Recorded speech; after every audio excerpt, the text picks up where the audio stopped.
no Tevin Coleman for the next 4 weeks, it seems. He's got a knee issue.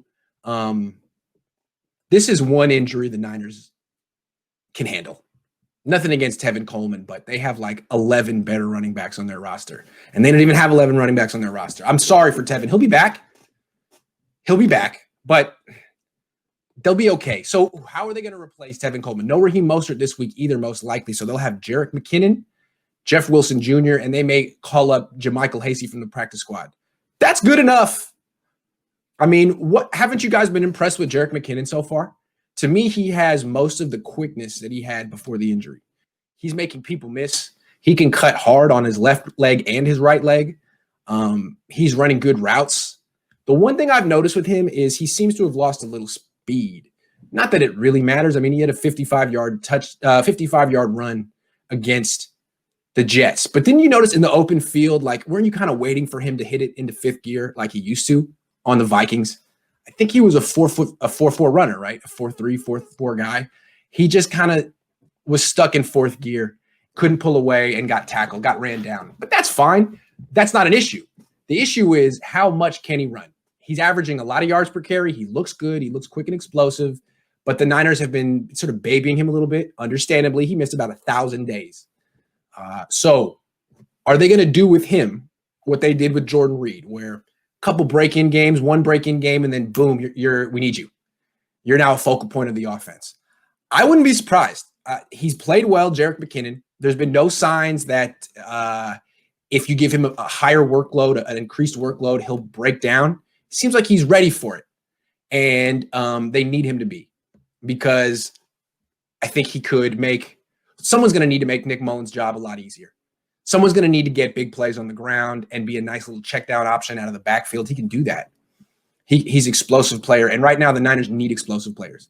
They don't have Mostert. They don't have Kittle. They don't have Debo. Those are the three most explosive players in their offense, the three best players in their offense. They're all out. So now you got Jerick McKinnon can kind of take – thank goodness they have him, right? If it wasn't for him, they'd be down to Jeff Wilson Jr., who I like. But the combination is much better because Jeff Wilson Jr. isn't explosive. He's not going to get you long plays. He's like a smaller Carlos Hyde who can catch. That's a terrible comparison, but you know what I'm saying. He's not going to get you the big plays that this offense is all about. So if they have Jerick McKinnon, they have Jeff Wilson Jr., that's an excellent 1-2 punch. What's interesting about the Niners is even though I'm counting they're missing 7 starters, I'll count up Jimmy, Raheem, Mostert, Debo, Kittle, Weston Richburg. Did I forget Weston Richburg? 8. My goodness. Richard Sherman, Nick Bosa, D Ford. 8 starters. It seems like they have a backup at each position. That's pretty good. I mean, to be able to go to lose your top 2 running backs, although Tevin Coleman shouldn't be your top 2 running, but to lose your top 2 running backs and be able to come back with Jerick McKinnon, Jeff Wilson Jr., and potentially JaMycal Hasty, wow, that's pretty good. And then to lose George Kittle and come back with Jordan Reed and Ross Dwelley, nice. You know, so that bodes well. The fact that they have Jerick McKinnon healthy, I think the Niners have the best running back in this game. Remember, Saquon Barkley's out. The Giants just signed Devontae Freeman, who hasn't been good in 4 years. He used to play for Kyle Shanahan. If he had anything left in the tank, he'd be on the Falcons still, or the Niners. Niners could have had him. Niners were like, we'll just stick with Tevin Coleman. So that tells you everything you need to know right there.